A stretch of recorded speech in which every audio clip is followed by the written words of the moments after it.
श्रीहरये नमः श्रीहरये नमः श्रीहरये नमः। यावज्जानामि वैदेहीं यदि जीवति मानवा यावज्जानामि वैदेहीं यदि जीवति मानवा तत्रैव चिन्तयिष्यामि दृष्ट्वा तां जनकात्मजां तत्रैव चिन्तयिष्यामि दृष्ट्वा तां जनकात्मजां यावज्जानामि वैदेहीं यदि जीवति मानवा तत्रैव चिन्तयिष्यामि दृष्ट्वा तां जनकात्मजां ततः स चिन्तयामास मुहूर्तं कपिकुञ्जरः ततः स चिन्तयामास मुहूर्तं कपिकुञ्जरः गिरिशृङ्गे स्थितस्तस्मिन् रामस्याभ्युदये रतः गिरिशृङ्गे स्थितस्तस्मिन् रामस्याभ्युदये रतः ततः स चिन्तयामास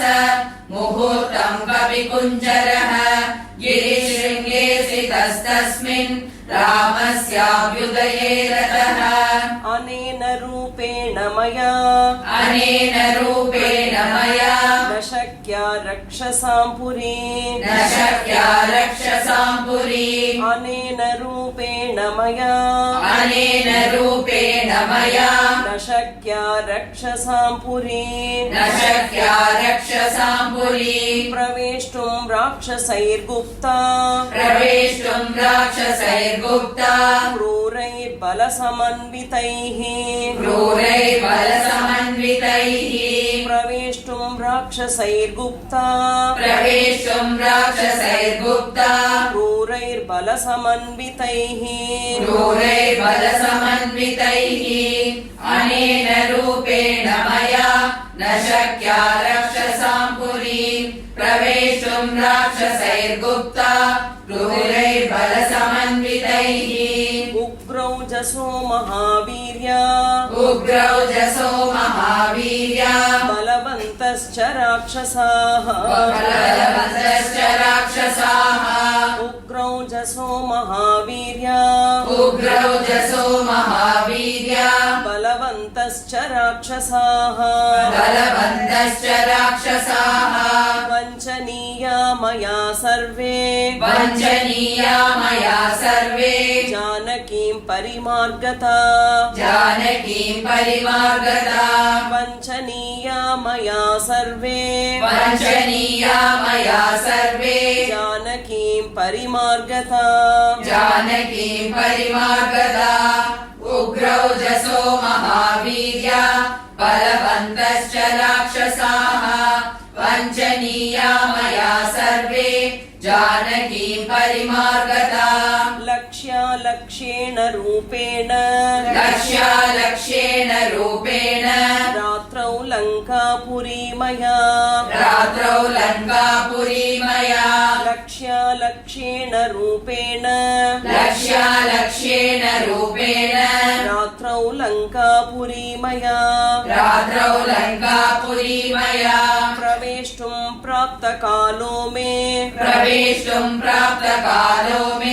कृत्यं साधयितुं महत् प्रवेष्टुं प्राप्तकालो मे कृत्यं साधयितुं महत् लक्ष्येण रूपेण रात्रौ लङ्कापुरी मया प्रवेशुं प्राप्तकालो मे कृत्यं साधयितुं महत् तां तादृशीं दृष्ट्वा तां पुरीं तादृशीं दृष्ट्वा दुराधर्षां सुरासुरैः दुराधर्षां सुरासुरैः तां पुरीं तादृशीं दृष्ट्वा तां पुरीं तादृशीं दृष्ट्वा दुराधर्षां सुरासुरैः दुराधर्षां सुरासुरैः हनुमान्श्चिन्तयामास हनुमान् चिन्तयामास विनिश्वस्य मुहुर्मुहुः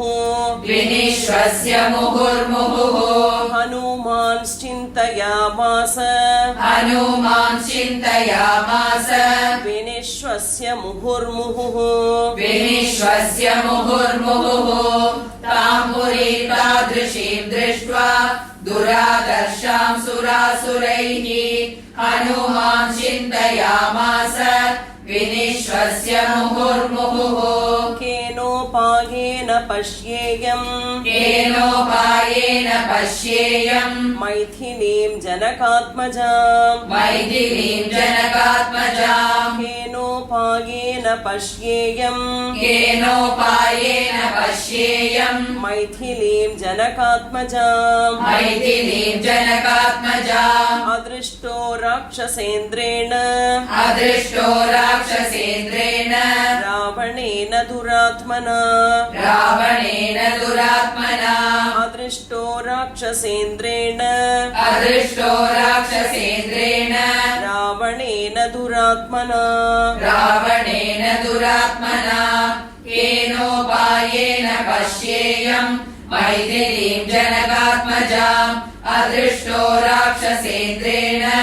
रावणेन दुरात्मना न विनश्येत् कथं कार्यम् न विनश्येत् कथं कार्यम् रामस्य विदितात्मनः रामस्य विदितात्मनः न विनश्येत् कथं कार्यम् न विनश्येत् कथं कार्यम् रामस्य विदितात्मनः रामस्य विदितात्मनः एकाम् एकश्च पश्येयम् एकामेकश्च पश्येयम् रहिते जनकात्मजाम् रहिते जनकात्मजाम् एकाम् एकश्च पश्येयम् एकामेकश्च पश्येयम् रहिते जनकात्मजाम् रहिते जनकात्मजाम् न विनश्येत् कथं कार्यम् रामस्य विदितात्मनः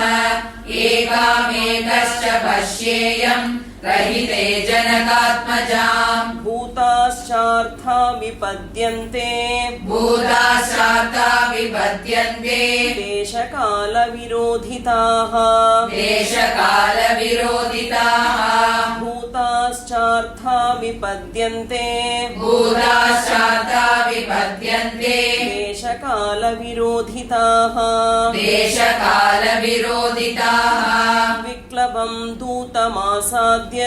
विप्लवं दूतमासाद्य तमः सूर्योदये यथा तमः सूर्योदये यथा विक्लवं दूतमासाद्य विप्लवं दूतमासाद्य तमः सूर्योदये यथा तमः सूर्योदये यथा भूताश्चार्था विपद्यन्ते देशकालविरोधिताः विप्लवं दूतमासाद्य तमः सूर्योदये यथा अर्थानर्थान्तरे बुद्धिः अर्थानर्थान्तरे बुद्धिः निश्चितापि न शोभते निश्चितापि न शोभते अर्थानर्थान्तरे बुद्धिः अर्थानर्थान्तरे बुद्धिः निश्चितापि न शोभते निश्चितापि न शोभते घातयन्ति हि कार्याणि घातयन्ति हि कार्याणि दूताः पण्डितमानिनः दूता पण्डितमानिनः घातयन्ति हि कार्याणि घातयन्ति हि कार्याणि दूताः पण्डितमानिनः दूता पण्डितमानिनः अर्थानर्थान्तरे बुद्धिः निश्चितापि न शोभते घातयन्ति हि कार्याणि दूता पण्डितमानिनः न विनश्येत् विनश्येत् कथं कार्यम् न विनश्येत् कथं कार्यम् वैक्लव्यं न कथं भवेत् वैक्लव्यं न कथं भवेत् न विनश्येत् कथं कार्यम् न विनश्येत् कथं कार्यम् वैक्लव्यं न कथं भवेत् वैक्लव्यं न कथं भवेत् लङ्घनं च समुद्रस्य लङ्घनं च समुद्रस्य कथं नु न भवेत् वृथा कथं नु न भवेत् वृथा लङ्घनं च समुद्रस्य लङ्घनं च समुद्रस्य कथं नु न भवेत् वृथा कथं नु न भवेत् वृथा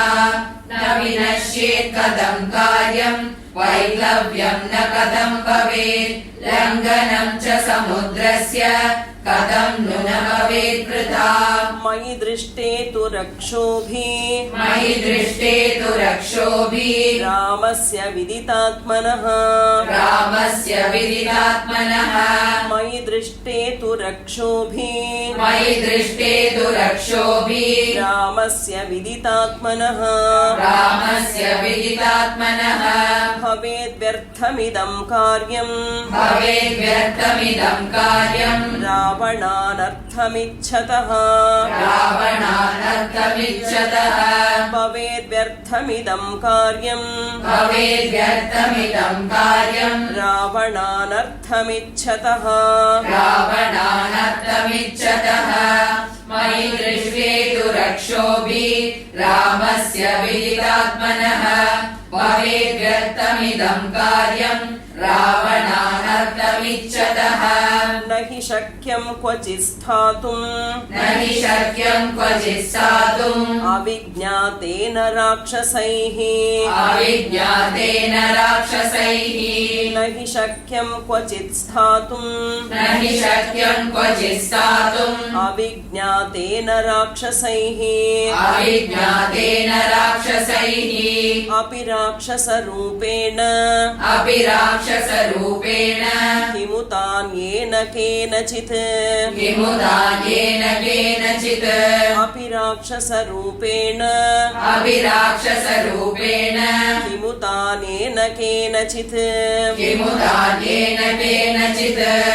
न हि शक्यं क्वचित् स्थातुम् अविज्ञातेन राक्षसैः अपि राक्षसरूपेण किमुदान्येन केनचित् वायुरप्यत्र नाज्ञातः वायुरप्यत्र नाज्ञातः चरेदिति मतिर्मम चरेदिति मतिर्मम वायुरप्यत्र नाज्ञातः वायुरप्यत्र नाज्ञातः चरेदिति मतिर्मम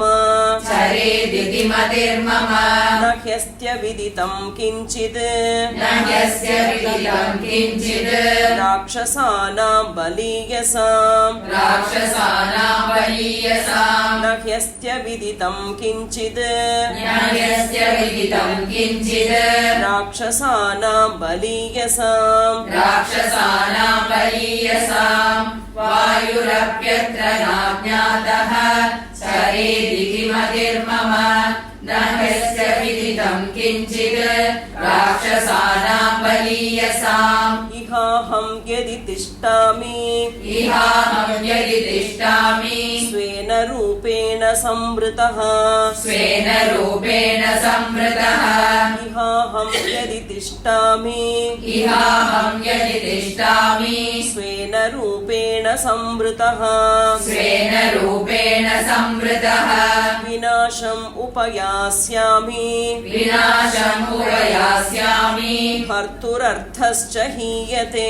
भर्तुरर्थश्च हीयते विनाशम् उपयास्यामि विनाशम् उपयास्यामि भर्तुरर्थश्च हीयते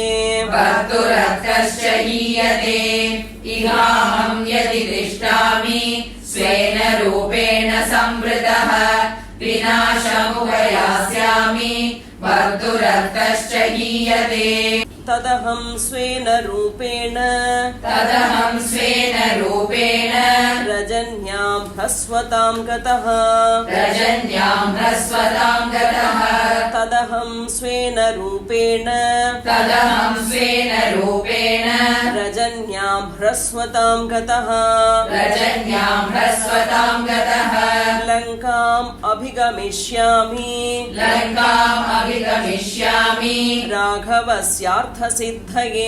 राघवस्यार्थसिद्धये लङ्काम् अभिगमिष्यामि राघवस्यार्थसिद्धये तदहं स्वेन रूपेण रजन्यां ह्रस्वतां गतः लङ्कामभिगमिष्यामि राघवस्यार्थसिद्धये रावणस्य पुरीं रात्रौ प्रविश्य सुदुरासदाम् रावणस्य पुरीं रात्रौ प्रविश्य सुदुरासदाम्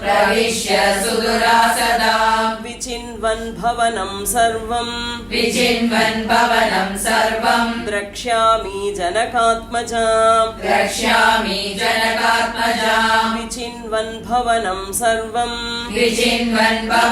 सर्वं द्रक्ष्यामि जनकात्मजाम् रावणस्य पुरीं रात्रौ प्रविश्य सुदुरासदाम् विचिन्वन् भवनं सर्वं द्रक्ष्यामि जनकात्मजाम् इति सञ्चिन्त्य हनुमान् सूर्यस्यास्तमयं कपिः इति सञ्चिन्त्य हनुमान् सूर्यस्यास्तमयं कपिः आचकाङ्क्षे तदा वीरो वैदेह्या दर्शनोत्सुकः आचकाङ्क्षे तदा वीरो वैदेह्या दर्शनोत्सुकः इति सञ्चिन्त्य हनुमान् सूर्यस्यास्तमयं कपिः आचकाङ्क्षे तदा वीरो वैदेह्या दर्शनोत्सुकः सूर्ये चास्तं गते रात्रौ देहं संक्षिप्य मारुतिः सूर्ये चास्तं गते रात्रौ देहं संक्षिप्य मारुतिः वृषदंशकमात्रः सन् बभूवाद्भुतदर्शनः वृषदंशकमात्रः सन् बभूवाद्भुतदर्शनः सूर्ये चास्तं गते रात्रौ देहं संक्षिप्य मारुतिः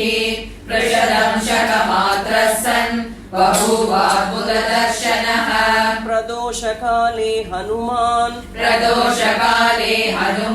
तूर्णमुत्प्लुत्य वीर्यवान् प्रदोषकाले हनुमान् तूर्णमुत्प्लुत्य वीर्यवान् प्रविवेश पुरीं रम्याम् सुविभक्त महापथाम् प्रविवेश पुरीं रम्याम् सुविभक्त महापथाम् प्रदोषकाले हनुमान् तूर्णमुत्प्लुत्य वीर्यवान् प्रविवेश पुरीं रम्याम् सुविभक्त महापथाम् प्रासादमाला वितताम् स्तम्भै काञ्चन राजतैः प्रासादमाला वितताम् स्तम्भै काञ्चन राजतैः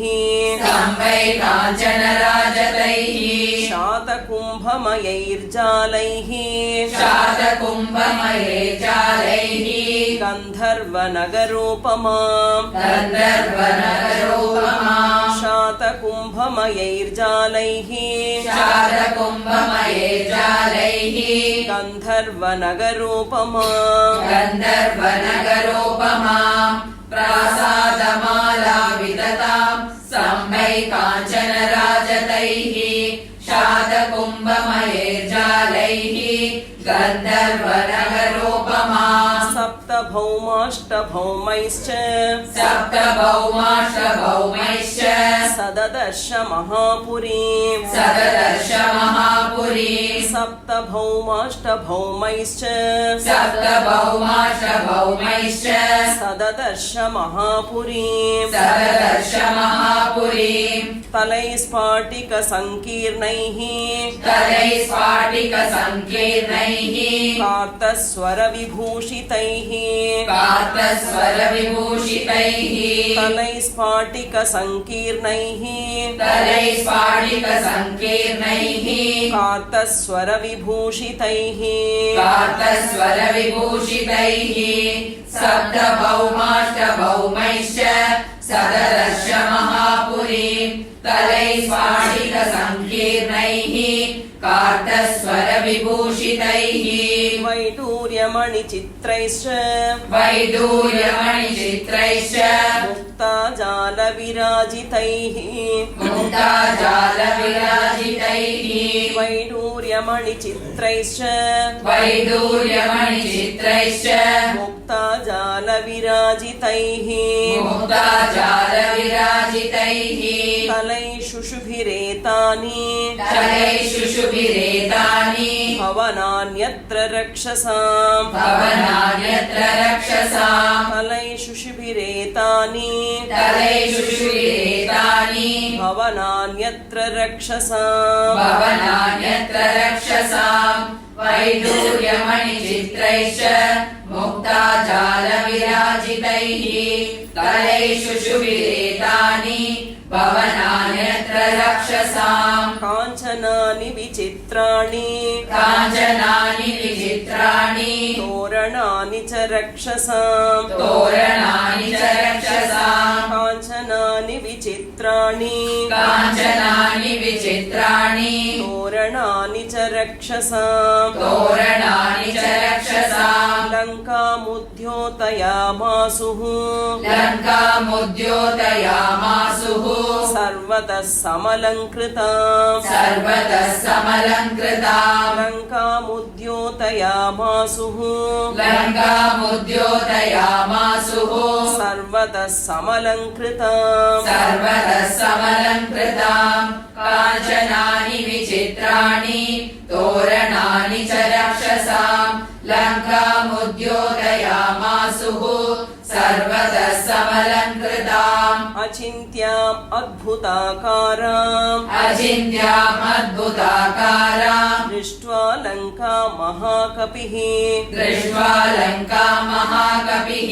अचिन्त्याम् अद्भुताकाराम् अचिन्त्याम् अद्भुताकाराम् दृष्ट्वा लङ्का महाकपिः दृष्ट्वा लङ्का महाकपिः आसीद् विषण्णो हृष्टश्च आसीद् विषण्णो हृष्टश्च वैदेह्या दर्शनोत्सुकः वैदेह्या दर्शनोत्सुकः आसीद् विषण्णो हृष्टश्च आसीद् विषण्णो हृष्टश्च वैदेह्या दर्शनोत्सुकः वैदेह्या दर्शनोत्सुकः अचिन्त्याम् अद्भुताकाराम् दृष्ट्वा लङ्का महाकपिः आसीद् विषण्णो हृष्टश्च वैदेह्या दर्शनोत्सुकः स पाण्डरो विद्धविमानमालिनीम् स पाण्डरो विद्धविमानमालिनीम् महार्घजाम्बूनदजालतोरणाम् महार्घजाम्बूनदजालतोरणाम् स पाण्डरोद्विद्धविमानमालिनीम् स पाण्डरो विद्धविमानमालिनीम् महार्घजाम्बूनदजालतोरणाम् महार्घजाम्बूनदजालतोरणाम् यशस्विनीं रावणबाहुपालिताम् शपाचरैर्भीमबलैः समावृताम् यशस्विनीं रावणबाहुपालिताम् शपाचरैर्भीमबलैः समावृताम् सपाटलोद्विग्धविमानमालिनीं महागजाम्बूनदजालतोरणाम् यशस्विनीं रावणबाहुपालिताम् शपाचरैर्भीमबलैः समावृताम् चन्द्रोऽपि साचिव्यमिवास्य कुर्वन् तारागणैर्मध्यगतो विराजन् चन्द्रोऽपि साचिव्यमिवास्य कुर्वन् तारागणैर्मध्यगतो विराजन् ज्योत्स्नावितानेन वितत्य लोकम् उत्तिष्ठते नैकसहस्ररश्मिः ज्योत्स्नावितानेन वितत्य लोकम् उत्तिष्ठते नैकसहस्ररश्मिः चन्द्रोऽपि साचिव्यमिवास्य कुर्वन् तारागणैर्मध्यगतो विराजन्